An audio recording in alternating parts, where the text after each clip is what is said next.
രാജ്യത്തിന്റെ ആയുധ നിലവാരത്തിനടുത്തുള്ള സമ്പുഷ്ടീകരിച്ച യുറേനിയം ഇറാനിൽ നിന്ന് പുറത്തേക്ക് അയക്കില്ലെന്ന് ഇറാൻ പരമോന്നത നേതാവ് മുജ്തബ ഖമനേയി. സമാധാന ചർച്ചകളിൽ യുഎസ് മുന്നോട്ട് വെച്ച പ്രധാന ആവശ്യങ്ങളിലൊന്നാണ് യുറേനിയം കൈമാറ്റം. ഇതിനോടുള്ള പ്രതികരണമായാണ് മുജ്തബയുടെ പ്രസ്താവന വന്നിരിക്കുന്നത്. ഇറാനിലെ അർദ്ധ സർക്കാർ വാർത്താ ഏജൻസിയാണ് ഇക്കാര്യം റിപ്പോർട്ട് ചെയ്തിരിക്കുന്നത്. ഈ റിപ്പോർട്ട് അനുസരിച്ച് ടെഹ്റാൻ 400 കിലോഗ്രാം സമ്പുഷ്ടീകരിച്ച യുറേനിയം കൈമാറണമെന്നും പ്രവർത്തനങ്ങൾ ഒരു ആണവ നിലയത്തിലേക്ക് പരിമിതപ്പെടുത്തണമെന്നും യുദ്ധം മൂലമുണ്ടായ നാശനഷ്ടങ്ങൾക്ക് യുഎസ് നഷ്ടപരിഹാരം നൽകില്ലെന്നുമുള്ള നിർദ്ദേശങ്ങൾ അംഗീകരിക്കണമെന്ന് യുഎസ് ആവശ്യപ്പെട്ടിരുന്നു. പരമോന്നത നേതാവിന്റെ നിർദ്ദേശവും ഭരണകൂടത്തിലെ ഭൂരിപക്ഷ അഭിപ്രായവും അനുസരിച്ച് സമ്പുഷ്ടീകരിച്ച യുറേനിയത്തിന്റെ ശേഖരം രാജ്യത്തിന് പുറത്തേക്ക് മാറ്റില്ലെന്നാണ് ഇറാനിയൻ വൃത്തങ്ങൾ റോയിട്ടേഴ്സിനോട് പ്രതികരിച്ചത്. ഇറാൻ തങ്ങളുടെ സമ്പുഷ്ടീകരിച്ച യുറേനിയത്തിന്റെ ശേഖരം കൈമാറാൻ സമ്മതിച്ചെന്നും ഇരുപക്ഷവും സമാധാന ഉടമ്പടിക്ക് അടുത്തുവെന്ന് യുഎസ് പ്രസിഡന്റ് ഡൊണാൾഡ് ട്രംപ് ഏപ്രിലിൽ പറഞ്ഞിരുന്നു.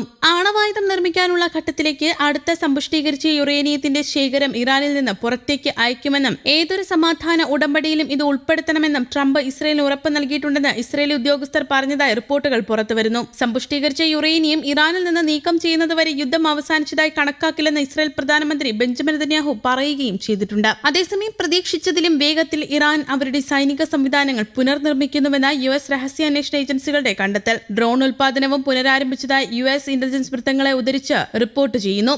വെടിനിർത്തൽ കാലയളവിൽ യുഎസ് ആദ്യം പ്രതീക്ഷിച്ചതിലും വളരെ വേഗത്തിലാണ് സൈനിക പുനർനിർമ്മാണം നടക്കുന്നതെന്നാണ് രഹസ്യാന്വേഷണ ഏജൻസികൾ വ്യക്തമാക്കുന്നത്. സംഘർഷത്തിൽ നശിപ്പിക്കപ്പെട്ട മിസൈൽ സൈറ്റുകൾ, ലോഞ്ചറുകൾ, പ്രധാന ആയുധ സംവിധാനങ്ങൾ എന്നിവ മാറ്റി സ്ഥാപിക്കുന്നതടക്കമുള്ള സൈനിക ശേഷിയുടെ പുനർനിർമ്മാണങ്ങളാണ് നടത്തുന്നത്. യുഎസ് പ്രസിഡന്റ് ഡൊണാൾഡ് ട്രംപ് യുദ്ധം പുനരാരംഭിക്കാൻ തീരുമാനിച്ചാൽ പ്രാദേശിക സഖ്യകക്ഷികൾക്ക് ഇറാൻ കാര്യമായ ഭീഷണിയാകുമെന്നും ഇന്റലിജൻസ് വൃത്തങ്ങൾ മുന്നറിയിപ്പ് നൽകുന്നു. ഇറാന്റെ സൈനിക ശക്തികളെ പുനഃസ്ഥാപിക്കാനാകാത്ത വിധം ദുർബലപ്പെടുത്തിയെന്ന ട്രംപിന്റെ അവകാശവാദങ്ങൾ ചോദ്യം ചെയ്യുന്ന വിവരങ്ങളാണ് രഹസ്യാന്വേഷണ ഏജൻസികളുടെ റിപ്പോർട്ടിലുള്ളത്. 6 മാസത്തിനുള്ളിൽ തങ്ങളുടെ ഡ്രോൺ ആക്രമണ ശേഷി പൂർണ്ണമായി പുനർനിർമ്മിക്കാൻ ഇറാന് കഴിയുമെന്നും ഒരു യുഎസ് ഉദ്യോഗസ്ഥനെ ഉദ്ധരിച്ച് CNN റിപ്പോർട്ട് ചെയ്യുന്നു. ഡ്രോണുകളാണ് ഗൾഫ് രാജ്യങ്ങൾക്ക് കൂടുതൽ ഭീഷണി ഉയർത്തുന്നതെന്നും അവർ ചൂണ്ടിക്കാട്ടുന്നു. ഇതിനിടെ കരാറിലെത്തിയില്ലെങ്കിൽ ബോംബാക്രമണം പുനരാരംഭിക്കുമെന്ന് ഡൊണാൾഡ് ട്രംപ് കഴിഞ്ഞ ദിവസവും ഭീഷണി മുഴക്കിയിട്ടുണ്ട്. റഷ്യയിൽ നിന്നും ചൈനയിൽ നിന്നും ലഭിക്കുന്ന പിന്തുണ ഇറാന് ശേഷി വീണ്ടെടുക്കാനുള്ള പ്രധാന കാരണമാണ്. കൂടാതെ യുഎസും ഇസ്രയേലും വിചാരിച്ചത്ര നാശനഷ്ടങ്ങൾ വരുത്തിയിട്ടില്ലെന്നും CNN റിപ്പോർട്ടിൽ പറയുന്നു. കഴിഞ്ഞ ആഴ്ച നൽകിയ ഒരു അഭിമുഖത്തിൽ ചൈന ഇറാന് മിസൈൽ നിർമ്മാണത്തിലുള്ള ഘടകങ്ങൾ നൽകുന്നുണ്ടെന്ന് ഇസ്രയേലി പ്രധാനമന്ത്രി ബെഞ്ചമിൻ നെതന്യാഹു പറഞ്ഞിരുന്നു. എന്നാൽ കൂടുതൽ വിശദീകരിക്കാൻ അദ്ദേഹം തയ്യാറായില്ല.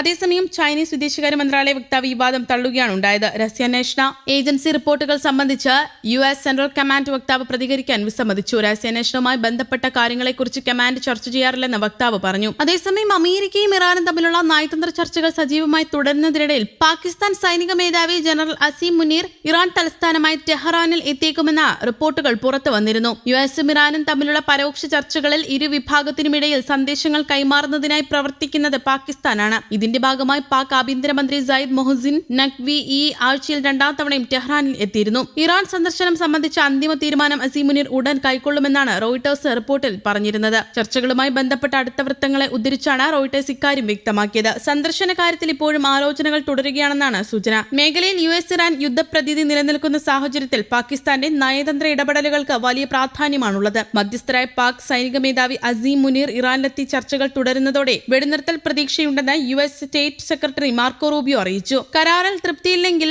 യുഎസ് പ്രസിഡന്റ് ഡൊണാൾഡ് ട്രംപ് വേറെ വഴി തേടുമെന്നും റൂബിയോ പറഞ്ഞു. ഹോർമൂസ് കടലിടുക്കിൽ ഇറാൻ ടോൾ പിരിവ് തുടർന്നാൽ കരാറിന്റെ കാര്യം ബുദ്ധിമുട്ടാകുമെന്നും അദ്ദേഹം വ്യക്തമാക്കി. News desk Kerala Kaumudi.